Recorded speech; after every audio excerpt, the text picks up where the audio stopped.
نحمدہ و نصلی علی رسولہ الکریم اما بعد فاعوذ باللہ من الشیطان الرجیم بسم اللہ الرحمن الرحیم الحمدللہ رب العالمین والعاقبۃ للمتقین والصلاۃ والسلام علی خیر خلق محمد و آلہ و اصحابہ اجمعین۔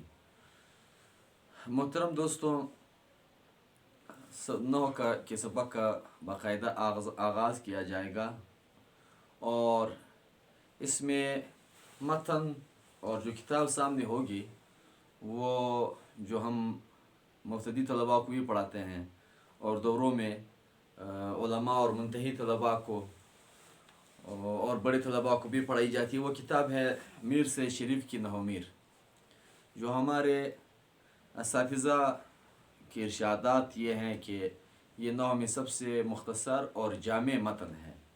تو متن سامنے وہ بھی رکھتے تھے اور باقی تفصیلات اور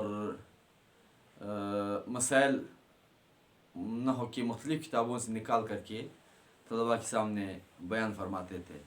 تو ہم نے بھی وہی ترتیب پسند کی کہ متن ہو نحو میر کا، اور آگے جو اس متن کے متعلق جو بعض ہے بڑی کتابوں میں اس میں حت الوصف ہر کتاب سے کچھ کچھ مواد سامنے رکھ دیے جائیں۔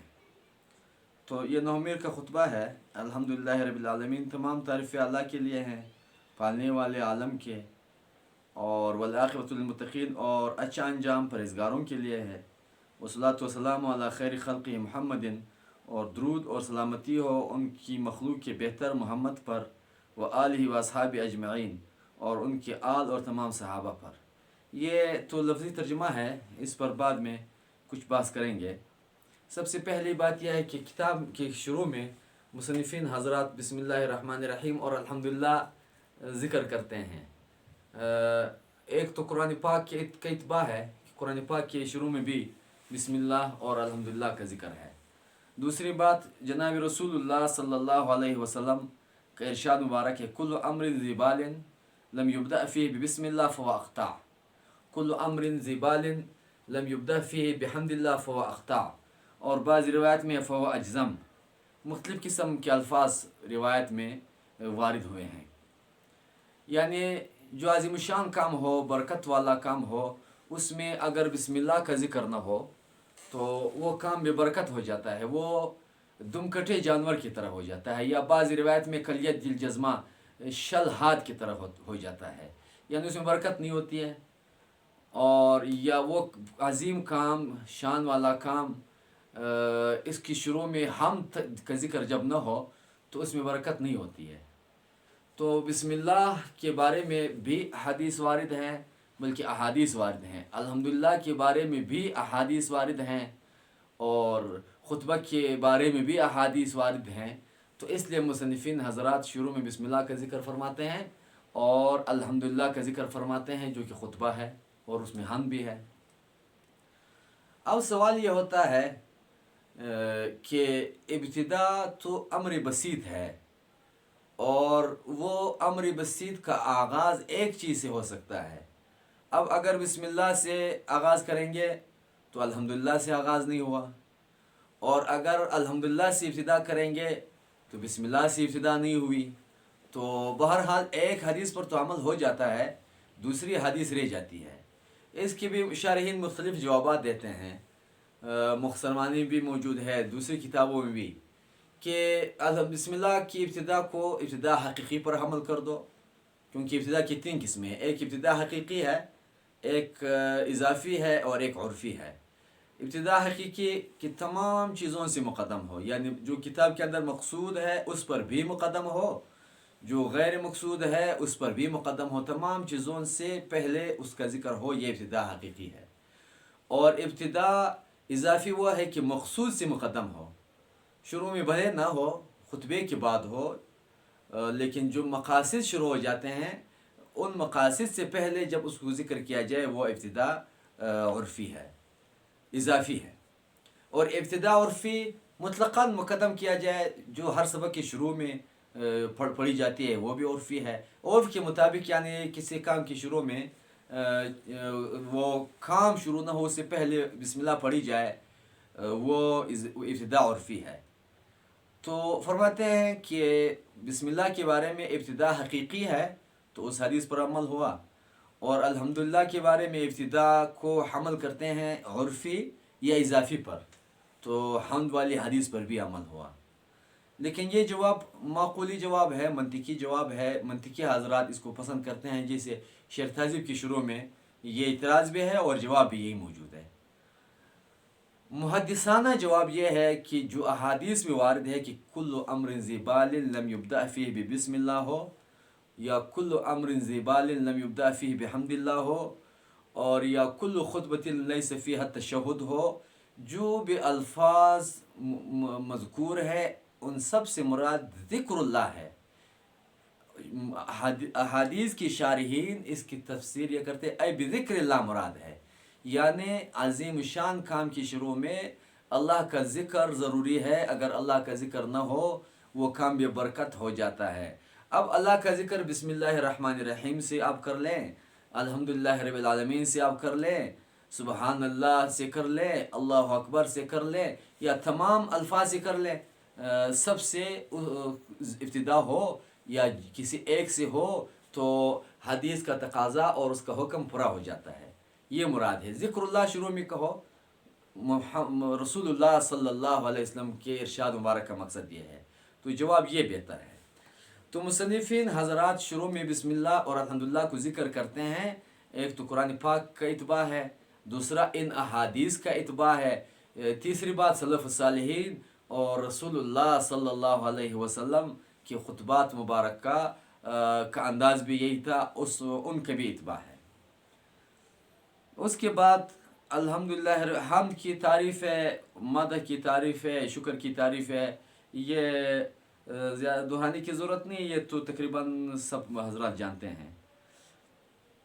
والعاقبۃ المتقین، عاقبت اچھا انجام متقین پرہیزگاروں کے لیے ہے۔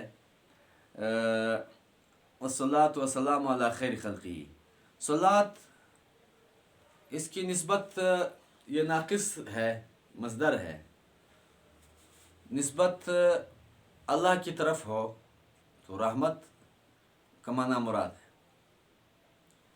ان اللہ و ملائکتہ یصلون علی النبی، اللہ تبارک و تعالیٰ اپنے نبی پر رحمت برساتے ہیں۔ ملائکہ کی طرف نسبت ہو تو استغفار مراد ہوتے ہیں کہ فرشتہ آپ کے لیے رحمت کی دعا کرے گا، یعنی استغفار کی دعا مانگیں گے۔ وہ بندوں کی طرف نسبت ہو تو دعا ہے، دعا مراد ہے، طلب رحمت، وہ اللہ سے رحمت طلب کریں گے۔ اور اس کے علاوہ دوسری مخلوقات اور پرندوں کی طرف اس کی نسبت ہو کہ ہر چیز اللہ کی حمد بیان کرتی ہے، وہ تسبیح مراد ہے۔ اور اللہ خیر خلقہ، یہ مبدل منہ، یہ خیر کا لفظ مضاف خلق کی طرف، یہ مبدل منہ ہے، اور محمدin یہ بدل کل ہے۔ اب آگے بدل کی قسمیں وہ ترکیب میں بتا دوں گا۔ وہ آلہ، آل کا لفظ، آل کا لفظ یہ بولا جاتا ہے رشتے کی نسبت ہو، جس سے رشتے کی نسبت ہو اس کو بھی آل کہتے ہیں، جیسے آل فلان، اور نسبت عقیدے میں ہو اس کو بھی آل کہا جاتا ہے، جیسے آل فرعون کا ذکر قرآن پاک میں ہے۔ یہاں آل محمد و آل ہی سے کیا مراد ہے؟ صحابہ کی کیا نسبت ہے آپ سے، یا امت کی کیا نسبت ہے؟ بعض حضرات کہتے ہیں کہ آل کا لفظ اہل بیت پر بولا جاتا ہے، آل رسول وہ ہے۔ بعض حضرات یہ تحقیق کرتے ہیں کہ صحابہ کے ساتھ خاص ہے، صحابہ کو آل رسول کہا جاتا ہے۔ اور بعض کہتے ہیں کہ کل مؤمن تقی فہو، جو روایت میں فہو آلی، ہر متقی مومن کو آل رسول کہا جاتا ہے۔ تحقیق یہ ہے جو منیت المصلی، یہ مفردات امام راغب، مفردات امام راغب میں تحقیق یہ ہے صفحہ نمبر 30 پر کہ جو علم متقن اور عمل محکم میں نبی صلی اللہ علیہ وسلم کے ساتھ نسبت رکھتے ہیں ان کو آل کہا جاتا ہے۔ علم یعنی براہ راست علم محکم، مضبوط علم اور پختہ عمل مضبوط علم اور پختہ عمل میں جو رسول اللہ صلی اللہ علیہ وسلم کے ساتھ نسبت رکھتے ہیں وہ آل رسول ہے۔ یہ نسبت صرف صحابہ کی ہے، امت کو یہ اعزاز حاصل نہیں ہے، صحابہ اور اہل بیت کو، کہ براہ راست بالمشاہدہ انہوں نے رسول سے علم سیکھا ہو اور اسی علم پر انہوں نے عمل کیا ہو، تو یہ علم متقن یعنی یقینی علم براہ راست سیکھا ہے، اور عمل محکم مضبوط عمل کہ حضور کا قول حضور سے کے سامنے سنا اور اس پر عمل کیا، اس کو عمل محکم کہتے ہیں۔ یہ نسبت صرف صحابہ کو ہے، تو اس نسبت کی یعنی وہ فرماتے ہیں کہ علم محکم علم متقن عمل محکم میں جس کو نبی سے نسبت ہو اس کو آل کہا جاتا ہے، اور یہ نسبت صرف صحابہ کو حاصل ہے، تو صحابہ آل رسول ہے۔ مطلب یہ ہوا کہ صحابہ مقتدا برحق ہیں اور امت ان کے لیے مقتدی ہے، تو یہ تقلید ہے امت کی، امت کا مرتبہ ان کا علم اور عمل تقلیدی ہے، اور صحابہ کا علم اور عمل محکم اور مضبوط ہے، براہ راست ہے۔ یہ نسبت صحابہ کو حاصل ہے، تو اس نسبت کے لحاظ سے امام راغب رحمہ اللہ فرماتے ہیں کہ آل رسول سے مراد صحابہ ہے۔ یہاں اصحاب صاحب کی جمع ہے، یہ جب ان سے صحابہ مراد ہے اور اہل بیت بھی، تو یہ عطف خاص علی العام ہوا۔ صاحب کی جمع صحابی اس کو کہا جاتا ہے کہ ایمان کی حالت میں اس کی نبی صلی اللہ علیہ وسلم سے ملاقات ہوئی ہو اور ایمان ہی کی حالت میں ان کا انتقال بھی ہوا ہو، یہ صحابی ہے۔ یہ تو تھوڑی سی تحقیق ہوئی معنی کے لحاظ سے۔ اب اس کا ترجمہ کریں گے۔ الحمدللہ رب العالمین، تمام تعریفیں اللہ کے لیے ہیں، پالنے والے عالم کے۔ بعض ترجمے لکھے بھی جاتے ہیں، پڑھے بھی جاتے ہیں، یہ ترجمہ کرتے ہیں وہ۔ ہاں یہ بات رہ گئی کہ صحابہ آل رسول ہے۔ نبی صلی اللہ علیہ وسلم کے ساتھ خطبوں میں لفظ آتا ہے وصلاۃ وسلام، اور ہم کہتے ہیں صلی اللہ علیہ وسلم، تو صلاۃ وسلام کا لفظ یا علیہ السلام یا علیہ صلاۃ وسلام یہ انبیاء کے ساتھ خاص ہے، یہ ان کا اعزاز ہے، اللہ کی طرف سے ان کے لیے یہ تمغہ ہے، اور صحابی کے لیے لفظ اور ملائکہ کے لیے بھی علیہ السلام، جبریل علیہ السلام، میکائیل علیہ السلام یہ کہا جاتا ہے، اور دوسروں پر علیہ الصلاۃ والسلام کا حمل نہیں ہوتا ہے، اطلاق نہیں ہوتا ہے۔ اگر لغوی معنی یہ نبی کی اتباع میں ہو پھر تو ٹھیک ہے، جیسے الصلاۃ والسلام علی خیر خلق محمد و آلہ یا وعلی آلہ و اصحابہ، پھر تو ٹھیک ہے۔ ویسے براہ راست ان کے لیے اس کا ذکر کرنا یہ بدعت ہے۔ صحابہ کے لیے اللہ تبارک و تعالیٰ نے یہ اعزاز اور تمغہ مقرر کیا ہے، یہ ان کے ساتھ خاص ہے، رضی اللہ عنہ۔ صحابی کے بغیر غیر صحابی پر اس کا اطلاق کرنا اس معنی اعزاز کے لحاظ سے یہ صحیح نہیں ہے، لغوی معنی کے لحاظ سے بے شک درست ہے۔ اور ولی کے لیے رحمہ اللہ، اور عام مومن کے لیے مرحوم اور مغفور کا لفظ، یہ شرع منیت المصلی یہ اس میں ہے، اور کبری شرح منیت المصلی کی، کبری شرح منیت المصلی کی، اس میں 3 نمبر صفحہ پر یہ خطبے کے پاس میں یہ تحقیق موجود ہے کہ انبیاء کے ساتھ صلاۃ وسلام علیہ السلام اور ملائکہ کے لیے بھی علیہ السلام یہ لفظ یہ ان کے لیے اعزاز اور تمغہ ہے، دوسروں پر اس کا اطلاق درست نہیں ہے۔ جو صحابی کے لیے کہا جاتا ہے جیسے علی علیہ السلام، حسین علیہ السلام، یہ درست نہیں ہے، اور صحابی کے لیے لفظ ہے رضی اللہ عنہ، ولی کے لیے رحمہ اللہ، اور عام مومنین کے لیے ہے مغفور اور مرحوم کا لفظ۔ اب ترجمے کی طرف آتے ہیں۔ الحمدللہ رب العالمین، تمام تعریفیں اللہ کے لیے ہے، پالنے والے عالم کے۔ میں نے آپ کے سامنے عرض کیا کہ خطبوں میں یہ ترجمہ جو کہا جاتا ہے عام طور پر مدرسین حضرات اس کا ترجمہ کرتے ہیں تمام تعریفیں اللہ کے لیے ہے رب العالمین، جو پالنے والا ہے سارے عالم کا۔ بسم اللہ کے ترجمے میں نے عرض کیا کہ یہ ترجمہ مناسب نہیں ہے۔ اگر یہ ترجمہ کریں گے تو رب العالمین یہ مضاف الیہ ہے اور مرکب اضافی ہے، یہ ناقص ہے، اور رب العالمین پھر صفت ہے لفظ جلالہ کی، وہ موصول صفت بن کر وہ مرکب بھی توصیفی ہے، وہ بھی ناقص ہے. تو مرکب ناقص کا ترجمہ ناقص ہونا چاہیے، اس پر حکم نہیں لگانا چاہیے. جو پالنے والا ہے عالم کا، هو الذی رب العالمین کا ترجمہ ہے کہ یہ جو الذی کا ترجمہ ہوگا اور حکم، پھر یہ جب جملہ اسمیہ بنے گا مبتدا کے لیے یہ لفظ خبر بنے گا تو پھر اس کا ترجمہ یہ بنے گا. پھر رب العالمین کو مجرور نہیں پڑھیں گے، رب العالمین اور مبتدا محذوف نکالو، وہ مقدر ہے اس کا ترجمہ ہوگا، اور رب العالمین کو مرفوع پڑھ کر کے خبر بنا دیں گے تو الذی هو رب العالمین. پھر اس کے بعد الذی کا صلہ بنے گا یہ جملہ، اور الذی پھر لفظ اعلیٰ کے لیے صفت بنے گا. تو مقدرات نکالیں گے، ترجمہ تو بن سکتا ہے. وہ ترجمہ جو وہ حضرات کرتے ہیں وہ ترجمہ بھی درست ہے اور بن سکتا ہے، یہ بن گیا. لیکن مقدرات ایک تو خلاف الاصل ہے. پھر جہاں لفظی ترجمہ نہیں بن سکتا ہو، لفظی مقصد نہیں بن سکتا ہو عبارت کا، اس مقام میں مقدرات نکال لی جائے تو کوئی حرج نہیں ہے، ضروری ہے، بلکہ وہ مقتضا ہی اقتضا ہے وہ. باقی جہاں ترجمہ بن سکتا ہے وہاں مقدرات نکالنا علامہ جامی رحمہ اللہ فرماتے ہیں کہ خلاف الاولا اور اصل ہے. دوسری بات یہ میں نے عرض کی تھی بسم اللہ الرحمن الرحیم میں کہ مقدرات نکال کر کے ترجمہ تو آپ بنائیں گے، لیکن موجودہ عبارت پر جو اعراب موجود ہے اس اعراب کا بھی تو کوئی تقاضا ہے.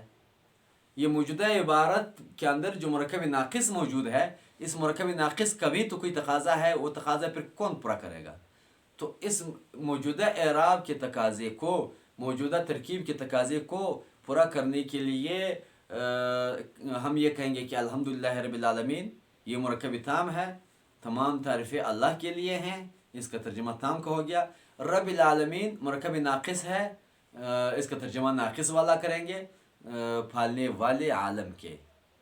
یہ جو پھالنے والا ہے عالم کا یہ ترجمہ نہیں کریں گے. والعاقبۃ للمتقین، اور اچھا انجام ہے پرہیزگاروں کے لیے. یہ عاقبت کا لفظ یہ اصل ہے وخیر العاقبت، بہتر انجام. للمتقین اختصار کے لیے خطبوں میں یا تفنن کے لیے یا تنوع کے لیے اس طرح الفاظ کو ادھر ادھر کر دیتے ہیں تو وہ محذوف ہے. خیر مضاف ہے، عاقبتی مضاف لی ہے، مضاف لی مل کر مبتدا ہے، للمتقین یہ ظرف مستقر خبر ہے. تو بہتر انجام اور اچھا انجام پرہیزگاروں کے لیے ہے.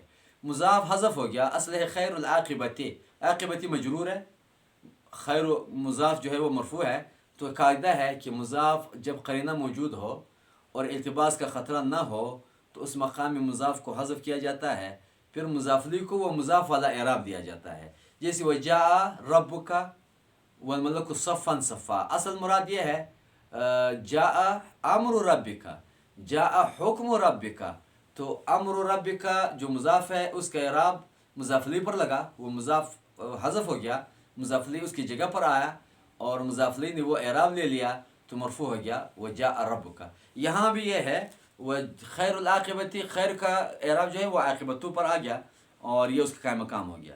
والصلاۃ والسلام علی خیر خلقہ، اور درود اور سلامتی ہو، اس کا ترجمہ بھی ہوگا علی خیر خلقہ، ان کی مخلوق بہتر محمد پر. علی خیر خلقہ محمد، اس کا ترجمہ ہوگا درود و سلامتی ہو ان کی مخلوق کے بہتر محمد پر. یہ علی خیر خلقہ، خیر مضاف ہے، خلق مضاف لی مضاف ہے، ہی ضمیر مضاف لی ہے، خلق یہ مضاف لی ہے، خیر کا مضاف لی ہو گیا. یہ مضاف لی مل کر یہ مبدل منہو ہے، محمد بدل الکل ہے، محمد بدل الکل ہے. بدل کی 4 قسمیں ہیں، ایک بدل الکل، ایک بدل البعض، ایک بدل الاجتمال، ایک بدل الغلط. بدل الکل کہ بدل اور مبدل منہو کا مفہوم مصداق ایک ہو، دونوں سے ایک چیز مراد ہو. جیسے جاء زید اخوک یا جاء اخوک زید، ایک کو بدل بناؤ، ایک مبدل منہو بناؤ، ایک کو بدل الکل. اور بدل بعض کے بدل مبدل منہو کا جز ہو، جز پر دلالت کرے. جیسے ضربت زیدا راسہ، اکلت الرغیف نصفہ، چپاتی کا آدھا حصہ میں نے کھایا، نصفہ، اور راسہ بدل بعض ہے. بدل اجتمال کے بدل اور بدل غلط، بدل غلط ہوا ہے کہ بندہ بات کرتا ہے، بات اس وہ کسی ایک چیز کی طرف نسبت کر دیتا ہے، لیکن غلطی کی وجہ سے یا بھول گیا یا نسیان ہے یا سبقت لسانی کی وجہ سے اس نے ایک لفظ کا ذکر کیا، پھر اپنی غلطی کا ادراک کر کے اس نے دوسرا لفظ ذکر کیا، تو اس دوسرے لفظ کے ذکر کو بدل الغلط کہا جاتا ہے۔ جیسے اس کی مشہور مثال ہے، مثال کے طور پر وہ مررت بحمار رجل، مررت برجل حمار، یا رأیت رجلا حمارا، اس طرح سے الفاظ جب آدمی بندے سے غلطی ہو جاتی ہے، میں نے فلان دیکھا پھر گدھے کا ذکر کیا، یا فلان دیکھا اس کی جگہ پر دوسرے کا ذکر ہو جائے، سہو اور نسیان سے ہو جائے یہ۔ اور بدل استعمال کی بدل مبدل منہ کا نہ کل ہے نہ جز ہے نہ درمیان میں غلطی ہوئی ہے، بلکہ تعلق ہے ایک قسم کا۔ جیسے یسألونک عن الشہر الحرام قتال فیہ، ادھر شہر حرام اور قتال کا تعلق ہے ظرف اور مظروف کا، یہاں پر یہ بدل استعمال ہے۔ تو محمد یہ خیر خلقی کا بدل کل ہے کہ جو اللہ تبارک و تعالیٰ کی مخلوق میں بہتر ہے وہ بہتر محمد صلی اللہ علیہ وسلم ہے۔ اس کا ترجمہ حضرات کرتے ہیں اکثر کہ درود اور سلامتی ہو کس پر؟ اللہ خیر خلق ہی، ان کی مخلوق کی بہتر پر جس کا نام محمد ہے، جس کا نام محمد ہے۔ اور بچوں کو پڑھایا جاتا ہے، ان سے جب پوچھے وہ بھی یہی ترجمہ کرتے ہیں۔ یہ ترجمہ دوستوں یہ بھی مقدرات کا ترجمہ ہے، ترجمہ تو درست ہے، غلط نہیں ہے، مفہوم نکل جاتا ہے، لیکن مقدرات نکالنے پڑتے ہیں۔ پھر میں نے بتایا کہ مقدرات جہاں موجودہ عبارت کا مطلب نہیں بن سکتا ہو تو پھر مقدرات نکالو، ورنہ مقدرات کی کیا ضرورت ہے۔ تیسری بات میں نے یہ بتائی کہ موجودہ عبارت پر جو اعراب لگا ہوا ہے اور موجودہ عبارت کے اندر جو مرکب تام یا ناقص ہے، اس کا بھی اپنا تقاضا ہے، تو اس تقاضے کو پورا کرنے کے لیے اس کا ترجمہ وہی ہونا چاہیے جو اس سے اعراب کا معنی دیں۔ تو اس کا ترجمہ یہ ہے یہ بدل اور مبدل منہ، یہ توابع میں سے یہ بھی مرکب ناقص ہے، تام نہیں ہے، جسے مرکب توصیفی ناقص ہے۔ تو اللہ خیر خلقی ان کی مخلوق کی بہتر محمد پر، اللہ خیر خلقی محمد ان کی مخلوق کے بہتر محمد پر، یہ نہیں کہ ان کی مخلوق کی بہتر پر جو محمد علیہ السلام ہے یا جو محمد صلی اللہ علیہ وسلم ہے، یہ ترجمہ بہتر نہیں ہے، اور اسی عبارت کا تقاضا پورا نہیں ہو سکتا ہے۔ اس میں ہم نحو پڑھتے ہیں، نحو کا تعلق ظاہری الفاظ سے ہے، تو الفاظ کا تقاضا پورا کرنا بہت ضروری ہے اس فن کے لیے۔ تو اللہ خیر خلقی محمد ان کی مخلوق کے بہتر محمد پر، و اصحابہ ان کی آل پر، و اصحاب اجمعین اور تمام صحابہ پر، یہ ترجمہ بھی ہو گیا۔ آگے ترکیب ہے اس کی، الحمد مبتدا ہے، مرفوع لفظان ہے عامل معنوی سے، مفرد منصرف صحیح ہے، واحد مذکر ہے، معرفہ ہے، سو اللہ اقسام مفرد منصرف صحیح ہے۔ للہ لفظ لام جارہ ہے اور لفظ جلالہ مجرور ہے، یہ مفرد منصرف صحیح مفرد مذکر معرفہ اور مجرور ہے لفظاً عامل لفظی سے، جار مجرور مل کر یہ کساوتن یا کائنون کے متعلق کر کے، اور بعض نحات کے نزدیک تو ڈائریکٹ یہ خبر بن سکتے ہیں۔ یہ ظرف مستقر ہے، اور رب العالمین رب مضاف ہے، لفظ عالمین مضاف الیہ ہے، عالمین عالم کی جمع ہے، اور عالم یہ اسم اعلیٰ کا صیغہ ہے خلاف القیاس، کیونکہ عالم یہ اللہ تبارک و تعالیٰ کے وجود پر علامت ہے۔ عالم کو دیکھ کر کے، عالم کے اندر تغیر اور تبدل کو دیکھ کر کے اللہ تبارک و تعالیٰ کی ذات اور قدرت اور صفات کو پہچانا جاتا ہے۔ یہ آلہ ہے تعریف کا، اللہ کی ذات اور صفات کی تعریف اور معرفت کا آلہ ہے۔ تو عالمین جمع مذکر سالم ہے، حالت جری میں یہ مضافلی ہو گیا رب، لفظ رب کا، مضافلی مل کر یہ صفت ہے لفظ جلالہ کی، موصوف صفت مجرور جار کا، جار مجرور ظرف مستقر یا خبر مبتدا کے لیے، مبتدا خبر سے مل کر جملہ اسمیہ خبریہ لفظان انشائیہ معنان مستأنفہ لا محل لها من الاعراب ہے۔ تو مستأنفہ ہے، ابتدائی جملہ ہے، ابتدائی بھی کہو اس کو، ماقبل سے ربط نہیں ہے، مستأنفہ ہے، اور اسمیہ ہے کیونکہ دو مقصودیہ اجزاء سے پہلا جز اسم ہے، اور خبریہ لفظاً انشاء کے اقسام میں سے نہیں ہے۔ انشاء معنن کہ یہاں ایجاد حمد کے لیے یہ جملہ بولا جاتا ہے، اور جب ایجاد حمد کے لیے ہو یہ دعا، جملہ دعا کی طرح ہے، پھر یہ جملہ انشاء ہے معنن۔ والعاقبۃ للمتقین، خیر المضاف عاقبتی مضاف لیے، مضاف لی مل کر یہ مبتدا ہے، للمتقین یہ بھی عالمین کی طرح جمع مذکر سالم ہے، مجرور لفظاً مجرور جار کا، یہ جار مجرور ظرف مستقر خبر ہے مبتدا کے لیے، مبتدا خبر جملہ اسمیہ خبریہ لفظاً انشاء معنن، یہ بھی اور یہ بھی ماقبل والے جملے پر عطف ہے، وہ جملہ چونکہ مستانفہ ہے اس کا محل اعراب نہیں ہے تو اس کا بھی محل اعراب نہیں ہے، تو اس کو بھی کہا جاتا ہے جملہ اسمیہ خبریہ لفظاً انشاء معنن، یہ دعا ہے اس لیے انشاء معنن ہے، لا محل لها من الاعراب، کیونکہ جس جملے کا عطف ماقبل والے جملے پر ہو، اگر ماقبل والے جملے کا محل اعراب ہے تو اس کو بھی محل اعراب ملے گا، اگر اس کا محل اعراب نہیں تو اس کو بھی لا محل لها من الاعراب کہیں گے۔ باقی محل اعراب ہے نہیں ہے، یہ انشاءاللہ جملے کے بعد میں سمجھا دیں گے۔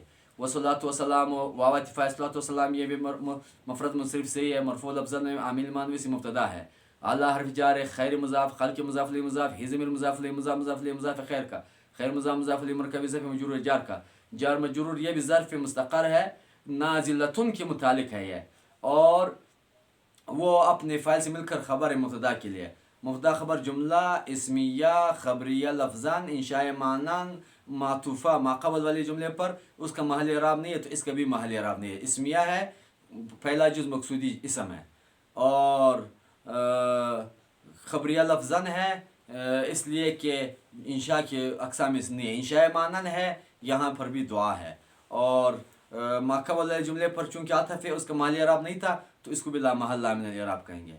وہ آلہ اس کا عطف ہے محمد پر، وہ اصحابی اسی کا عطف ہے آلہ پر، اجمعین یہ تاکید ہے اصحابی کی۔ تو ترجمہ بھی ہو گیا، ترکیب بھی ہو گئی، باقی اس کے اندر کچھ باتیں جو ہوئی وہ انشاءاللہ آگے اسباق میں ہر ایک کی وضاحت آ جائے گی، اور اپنے مقام پر اس پر بات کریں گے۔ اللہ کرے احباب کو پسند آئیں اور سمجھ آئیں، باقی جو اس میں کوئی بھول چوک ہو وہ حضرات کو اجازت ہے وہ بتا سکتے ہیں۔ وآخر دعوانا الحمدللہ رب العالمین۔